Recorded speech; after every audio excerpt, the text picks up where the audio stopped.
बिस्मिल्लाहिर्रहमानिर्रहीम, अस्सलाम वालेकुम। पाकिस्तान और दुनिया भर में देखने और सुनने वालों को अब्दुल कादिर का सलाम। पाकिस्तान को इस वक्त एक रीसेट बटन की ज़रूरत है कि वो बटन दबे और सारी चीज़ें जो है वो वापस नॉर्मलाइज हो जाएं, कोर्स करेक्शन की तरफ हर चीज़ चली जाए, जो जिसका काम है वो उसी तरह से करे। अभी मैं देख रहा था किसी जगह पे खबर चल रही थी कि हमारे वज़ीर दाखिला के अमेरिका दौरे के बाद वज़ीर ख़ारजा जो है वो दाता दरबार पहुंच गए। तो मुझे लगा शायद किसी ने ऐसी तंज में लिखा है, लेकिन वो सच में ठीक खबर थी। तो ये तो खैर एक छोटा सा पहलू है ना, और भी बहुत सारी चीज़ें ऐसी हैं जो हम हर रोज़ देखते हैं। मतलब हर गुजरते दिन के साथ अदालती मामला हो, सियासी मामला हो, कहीं ना कहीं बहरान गहरा होता जा रहा है। और अपने ख़ित्ते में या दूसरे ममालिक की तरफ अगर हम देखें ना कि उनकी तरजीहात क्या है, हम उनकी तरजीहात को देख देख के खुश होते रहते हैं। और जब आप अपने मुल्क की सूरत हाल देखें तो ऐसा लगता है एक ख़ास पॉइंट के ऊपर कहीं फंसे हुए हैं, यहाँ से निकल नहीं रहे। सुबह होती है, मुकदमात का आगाज़ हो गया, अदालतें लग गई, FIR चालान जमा हो रहे हैं। शाम होती है तो पता चलता है जनाब जजेस की तैनातियों के लिए जुडिशल कमीशन का इजलास फ़लाँ तारीख को बुला लिया, हाई कोर्ट में इतने जजेस आ गए। एक ख़ास दायरे के इर्द गिर्द ही सारे मामला जो है ना वो चलते जा रहे हैं, जैसे हर चीज़ मैनेज हो रही है, कंट्रोल हो रही है, ये कंट्रोल्ड एनवायरनमेंट बढ़ रहा है। आज भी मैं देख रहा था कि मीडिया के लोग जो हैं वो PTI के पास पहुँचे हुए थे कि जनाब पीका आ रहा है तो मिलकर आवाज़ उठाएं। और PTI ने अपने एलामिये में लिखा कि PTI मीडिया के साथ खड़ी है।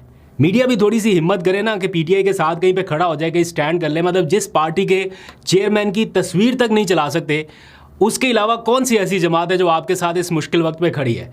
ये पीका कानून जो आ रहा है ये PTI के अगेंस्ट तो नहीं आ रहा ना, ठीक है उसके असरात PTI के ऊपर आएंगे, लेकिन दर हकीकत तो ये मीडिया, सोशल मीडिया इस हवाले से है ना। तो आज कौन सी ऐसी सियासी जमात है जो इन लोगों के साथ खड़ी है, एहतजाज कर रही है? सिर्फ एक जमात PTI, जिसका एहतजाज हमने मैसिव देखा, जो PFUJ के साथ भी खड़ी है, सहाफ़ियों के साथ खड़ी है, ऐवान के अंदर भी बाहर भी हर जगह पर एहतजाज वो कर रहे हैं। और वो भी ऐसे लम्हात में जब पिछले साल डेढ़ साल में कुछ मखसूस मीडिया ग्रुप्स का रवैया उस पार्टी की जानिब कैसा रहा। मतलब मीडिया ट्रायल से लेके हर चीज़, एक तरफा बयानिया हो या बहुत सारी चीज़ें आपके साथ है, सामने है, डिटेल में नहीं जाता, लेकिन ये सारा कुछ हुआ। अब एक ऐसे माहौल में जब एक पार्टी को ये लग रहा है कि उनके ऊपर इंसाफ का तकरीबन हर दरवाज़ा बंद हो रहा है, मतलब वो जिस दरवाजे की जानिब जाते हैं वहाँ पर ऑलरेडी कोई ना कोई अरेंजमेंट हो रहे हैं। मतलब मैक्सिमम कोई क्या कर सकता है, हाई कोर्ट जा सकता है, सुप्रीम कोर्ट जा सकता है, यहाँ भी एडिशनल जजेस, वहाँ भी एडिशनल जजेस, ये सारा कुछ हुकूमत के वोटों से जजेस आ रहे हैं, हुकूमत के वोटों से सारा कुछ हो रहा है। तो जो अपोजिशन पार्टी है वो मैक्सिमम क्या कर सकती है, उसके पास आ जाके ऑप्शंस क्या रह जाते हैं?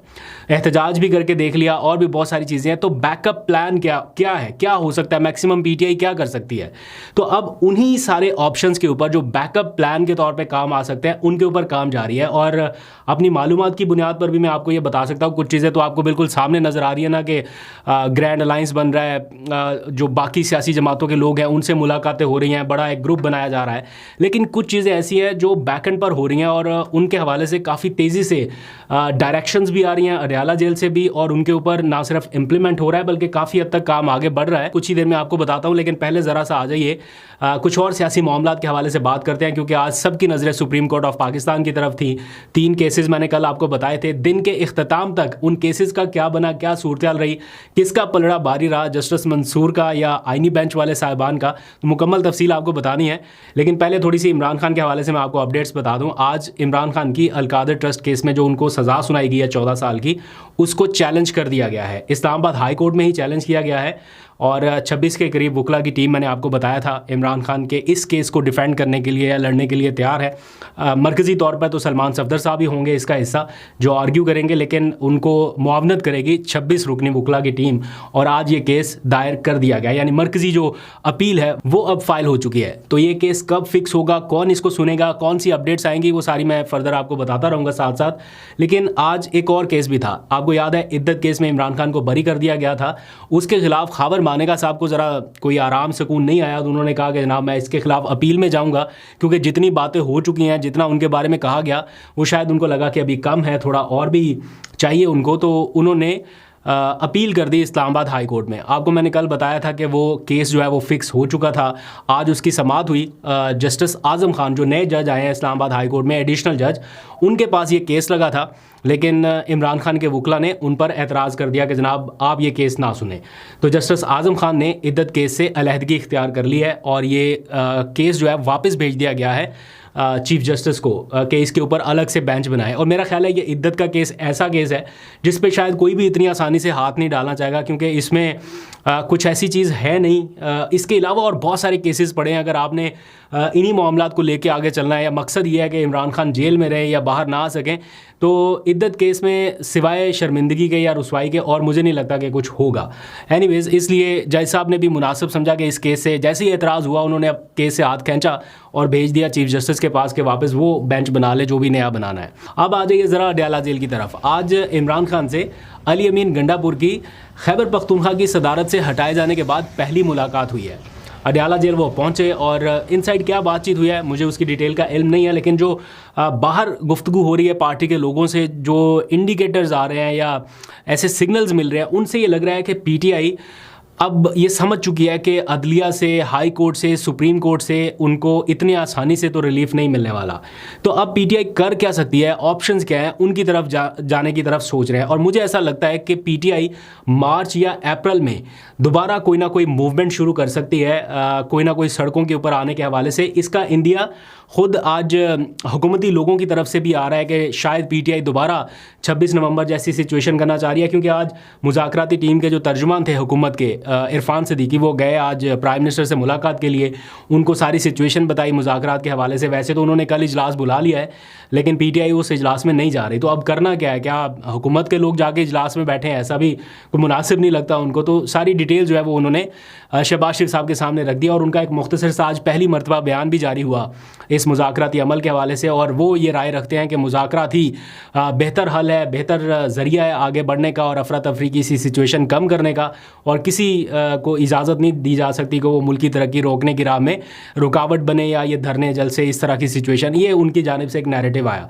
तो कहीं ना कहीं ये सोच पाई जा रही है कि शायद पीटीआई सारे दरवाजे बंद दे के वापस उसी जगह पे आ जाए सड़कों पे आने के हवाले से। ये पार्टी के अंदर कुछ हालिया तब्दीलियां जो कर दी गई हैं और जिनके बारे में बाज़गिश्त है या होने वाली है ना, ये सारा उसी चीज़ का तसलसल है कि किस तरह से पार्टी को मोबिलाइज़ करना है। और इसकी जो रिहर्सल है, अगर सड़कों के ऊपर आना है या वॉट जो भी है, इसकी जो रिहर्सल है वो आप समझ लीजिए कि 8 फरवरी है। 8 फरवरी को जो इमरान खान की डायरेक्शन पर यौम सियाह मनाने का फ़ैसला हुआ है और सवाबी में एक बड़ा जो गैदरिंग है या जलसा जुलूस कुछ भी आप कह लें वो होने जा रहा है। तो ये सिर्फ सवाबी में ही नहीं होगा, मुल्क भर में कुछ ना कुछ एक्टिविटीज़ होंगी। तो एक बार फिर से आपको वो मोमेंटम या माहौल थोड़ा बहुत कहीं ना कहीं नज़र आएगा। तो इस रिहर्सल के बाद पता चलेगा अवाम का मूड क्या है और पीटीआई क्या करना चाहती है। ये उनका बैकअप प्लान होगा जिसके ऊपर ना सिर्फ अमल दरामद शुरू हो चुका है बल्कि और भी तफसीलात आएंगी। तो जैसी कुछ चीज़ें मैच्योर होंगी आपके सामने रखूंगा। फिर आज पीटीआई ने एक एपीसी का इजलास भी बुलाया इस्लामाबाद के खैबर पख्तूनख्वा हाउस में, और अली अमीन गंडापुर उसकी सदारत कर रहे थे। उसी खैबर पख्तूनख्वा हाउस में जहाँ से उनको अरेस्ट करने की एक कोशिश हुई, उसी जगह पे उसी लॉन में वो बैठे। उनके साथ कुछ मजहबी उलमा कराम भी बैठे, कुछ मुख्तलिफ जमातों के लोग जैसे जमात इस्लामी के लियाकत बलोच भी पहुंचे हुए थे और भी कुछ जमातों के मेंबरान को दावत दी गई थी। तो ये जो एपीसी थी ये तो बेसिकली जो अमन व अमान की सूरत हाल है उसके हवाले से थी कि सारी सियासी जमातों को ऑन बोर्ड रखा जाए। जो सियासी फ्रंट के ऊपर चीज़ें चल रही हैं वो ज़रा अलग अलग नौइयत की हैं। खैर आगे बढ़ते हैं, थोड़ी सी बात करते हैं सुप्रीम कोर्ट ऑफ पाकिस्तान में आज की होने वाली ताज़ा तरीन पेशरफ्त की। मैंने आपको कल बताया था कि 3 हाई प्रोफाइल केसेस थे बैक टू बैक। तो आज पूरा दिन एंड तक हुआ क्या है बेसिकली, तौहीन अदालत का मुकदमा भी था, 26वीं तरमीम भी थी, मंसूर अली शाह वर्सेस बाकी जजेस। तो एंड रिजल्ट क्या रहा ज़रा आसान लफ्ज़ों में आपको समझाता हूँ, और फिर इसके बाद ट्रंप का पहला बड़ा एक्शन वो भी आपसे डिस्कस करना है जिसकी बड़ी दिलचस्प तफसीलात हैं। मतलब ट्रंप ने अपना मूड बता दिया है कि जो उनसे ताउन नहीं करेगा उसके साथ होगा क्या। ट्रैवल बैन, वीज़ा पर पाबंदी, हुकूमती अफसरान से मुतालिक सख्त पॉलिसी बल्कि सख्त इकदामात और क्या क्या कुछ उनके बास्केट में है। ये सारी चीज़ें बड़ी दिलचस्प तफसीलात है, मिस मत कीजिएगा, बताऊंगा आपको। लेकिन सुप्रीम कोर्ट की डिटेल ज़रा पहले जान लें। आज 26वीं आइनी तरमीम के ख़िलाफ़ दरख्वास्तों की जो इब्तदाई समाअत थी यानी पहली समाअत वो हुई है। इसमें मुमकिना फुल कोर्ट तश्कील देने और इस केस की बराह रास्त नशरियात किए जाने के हवाले से जो मुतल्लिका फ़रीक़ैन थे उनको नोटिस जारी कर दिए गए हैं। जो दरख्वास्त गुजार हैं हामिद खान, जिन्होंने चैलेंज किया है इस तरमीम को, उनका मरकज़ी नुक्ता यह है कि आईने पाकिस्तान को 1973 की असल शक्ल में वापस बहाल किया जाए और 26वीं तरमीम को रिवर्स कर दिया जाए।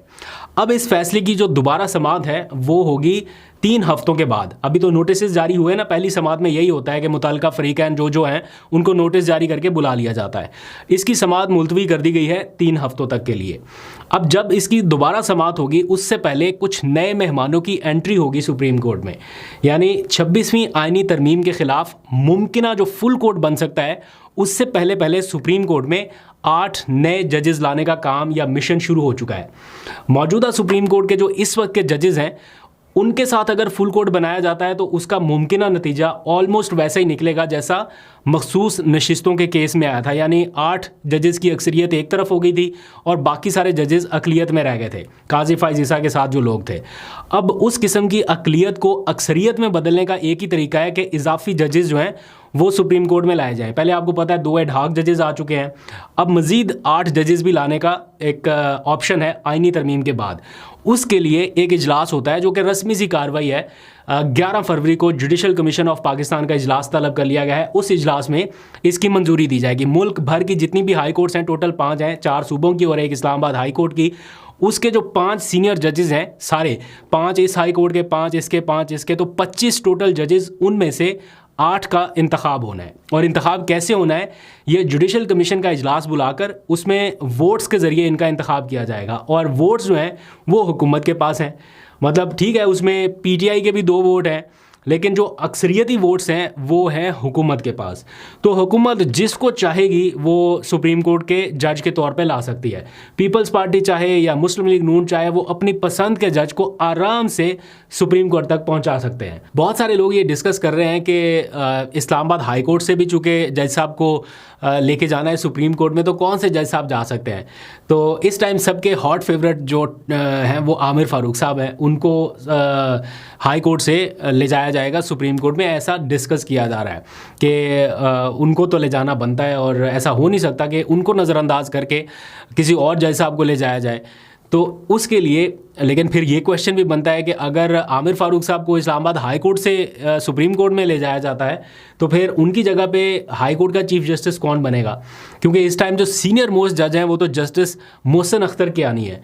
तो हुकूमत तो किसी सूरत नहीं चाहेगी कि जस्टिस मोहसिन अख्तर कियानी इस वक्त चीफ जस्टिस बन जाएँ इस्लामाबाद हाई कोर्ट के। जैसे मंसूर अली शाह सीनियर मोस्ट थे, वो नहीं बन सके या नहीं बनने दिया गया, उसी तरह मोहसिन अख्तर कियानी का भी मुझे नहीं लगता नंबर आएगा। तो उनके लिए फिर या तो लाहौर हाई कोर्ट से लाया जा सकता है किसी जज को, या कोई एडिशनल जज साहब हो सकते हैं उनमें से, या जो 5 सीनियर जजेस होते हैं उनमें से अगर इंतखाब करना है तो किसी और जज साहब को लगाया जा सकता है। तो देखते हैं किसके नाम पूरा निकलता है। आज सुप्रीम कोर्ट में एक और हाई प्रोफाइल केस का फैसला सुनाया गया है, उसकी भी बड़ी दिलचस्प तफसीलात है, लेकिन वो बताने से पहले मैं क्विकली ज़रा 1-2 मिनट में वाइंड अप कर दूँ ये ट्रंप का आज का एक बड़ा एक्शन, जिसके नतीजे में पता चल गया कि उनके अज़ाइम क्या हैं और वो क्या कर सकते हैं जो उनके साथ ताउन नहीं करेगा। तो मामला शुरू हुआ है कोलंबिया से, और कोलंबिया और अमेरिका के दरमियान कुछ गैर कानूनी मुकीम अफराद का ये मामला था जो इलीगल इमिग्रेंट्स कहलाते हैं ना, गैर कानूनी तौर पर जो वहाँ पे मुकीम है। तो ट्रंप ने, आपको पता है, उनके खिलाफ एक ऑपरेशन शुरू करने का ऐलान किया था। जितने भी दूसरे ममालिक से लोग अमेरिका में गैर कानूनी तौर पर मुकीम हैं उनको भेजने का फैसला किया गया था, और शुरुआत हुई है कोलंबिया से। कोलंबिया के जितने भी गैर कानूनी तौर पर मुकीम अफराद थे, ट्रंप ने उन तमाम को इलीगल क्रिमिनल्स कहते हुए अपने मुल्क वापस भिजवा दिया, तैयारों में सवार किया और उनके मुल्क रवाना कर दिया। लेकिन कोलंबिया के जो सदर थे उन्होंने इन तारकीन वतन को वापस अपने मुल्क में कबूल करने से इनकार कर दिया और ये कहा कि मुल्क बदर किए जाने वाले इन अफराद को ले आने वाली जो परवाज़ें हैं उनको उतरने की इजाज़त नहीं दी जा सकती। बड़े महज़ब तरीके से या बावकार तरीके से आप इनको भेजें, जब बावकार तरीके से भेजेंगे तब सोचेंगे। तो ट्रंप ने फौरी इस मामले पर जवाबी कार्रवाई की, क्योंकि जब उनका डिसीजन है कि अपने मुल्क से उन्होंने गैर कानूनी मुकीम लोगों को भेजना है और कोलंबिया आगे रेजिस्ट कर रहा है इस मामले पर, तो उन्होंने रिटेलिएट किया और रिटेलिएशन के नतीजे में उन्होंने कोलंबिया पर पाबंदियों का ऐलान कर दिया। और पहली पाबंदी ये लगाई कि 25% तक टैक्स आयद कर दिया कि जो भी made in Colombia product America तक आएगा उसके ऊपर 25% तक टैक्स आयद होगा, जो कि बढ़ के अगले मरहले में 50% तक जाएगा। सिर्फ यही नहीं, इसमें ऐड किया गया ट्रैवल बैन, और वो भी इमीडिएट ट्रैवल बैन, यानी फौरी तौर पर उनके अमेरिका आने पर पाबंदी। जितने भी हुकूमत में शामिल लोग हैं उनके वीज़ा रिवोक कर दिए गए, यानी वीज़ा उनके रोक दिए गए फौरी तौर पे। और सिर्फ हुकूमत में शामिल लोग ही नहीं, तमाम सरकारी अफसरान भी इन पाबंदियों की जद में आए। फैमिली मेम्बरान, रिश्तेदार और हुकूमत के साथ साथ जो उनके इत्तेहादी हैं, उनको सपोर्ट करने वाले, ये तमाम लोगों के ऊपर सेम रिस्ट्रिक्शंस आयद कर दी गई विद इमीडिएट ट्रैवल बैन। तो जब कोलंबिया को ये पता चला कि 25% तक इम्पोर्ट टैक्स है और जो जाएगा 50% तक, और फिर हुकूमत समेत सारे अफसरान, ब्यूरोक्रेसी, सपोर्टर्स, इत्तेहादी, फैमिली मेम्बरान, सबके ऊपर वीज़ा पाबंदियाँ, तो फिर तो मामला सॉर्ट आउट करना बड़ा ज़रूरी हो गया। और सिर्फ यही नहीं, साथ में बॉर्डर के ऊपर सख्त सिक्योरिटी चेक भी लगा दिया गया कि जो भी कोलंबिया से आना चाहे, उनका सिविलियन भी, उसके ऊपर भी सख्त सिक्योरिटी चेक रखा जाए। तो ये बड़ी एक ऐसी सिचुएशन पैदा हो गई उनके लिए जिसको फौरी तौर पे उन्होंने टैकल करना था। तो कोलंबियन गवर्नमेंट ने फिर वापस दरख्वास्त की कि जनाब हम अपने जो गैर कानूनी तारकीन वतन है उनको लेने के लिए तैयार हैं, आप भेजिए।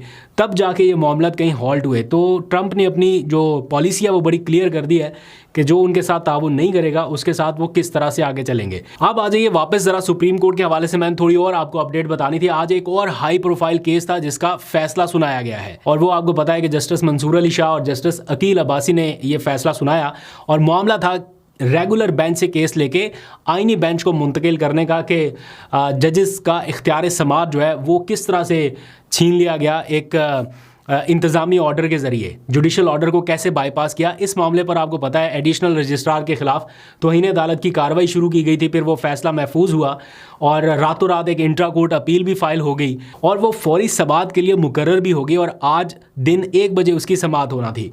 लेकिन सुबह सुबह 9 बजे मंसूर अली शाह साहब ने इस केस का महफूज किया गया फैसला सुना दिया और एडिशनल रजिस्ट्रार सुप्रीम कोर्ट जो है उनको तौहीन अदालत का जो नोटिस भेजा गया था वो वापस ले लिया गया और ये करार दिया कि वो बेकसूर है। और इसके साथ ही जो रातों रात अपील फाइल हुई थी एडिशनल रजिस्ट्रार की इंट्रा कोर्ट अपील, वो गैर मौसर कर दी। उसके लिए जो लार्जर बेंच बना था उसको सुनने वाला वो फिर कुछ नहीं कर सका, क्योंकि जिस मामले को लेकर एडिशनल रजिस्ट्रार की जानिब से अपील दायर की गई थी वो मामला ही अदालत ने ख़त्म कर दिया, तो सुनने के लिए बचा ही कुछ नहीं था। तो ये सारा कुछ हुआ। बहरहाल आज जो फैसला लिखा गया है उस फैसले में जस्टिस मंसूर अली शाह साहब ने मामला भिजवा दिया है चीफ जस्टिस को कि वो इस मामले पर फुल कोर्ट बनाएं और फुल कोर्ट बना के ये मामला तय किया जाए कि जनाब अब क्या हो सकता है इस मामले पर।